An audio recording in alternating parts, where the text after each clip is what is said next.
Hey guys, welcome back to my YouTube channel. The topic for today's YouTube video is how you can add or remove your card from Temu app. Guys, the process is very easy. You just have to follow me step by step and I promise you will be able to add or remove your card on Temu app. Let's get started without wasting any time. Guys, first of all, I'll click the Temu app icon on my screen.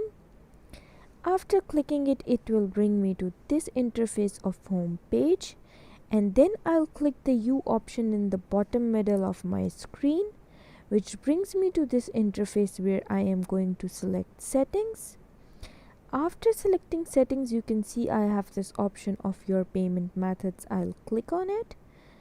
After clicking it, it brings me to this page where you can see there's this option of add a credit or debit card. I'll click the plus sign.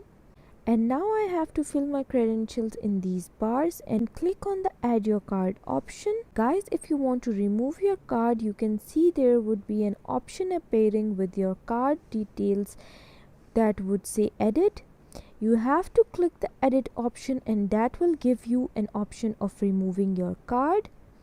I hope this video was helpful for you and I hope you liked it.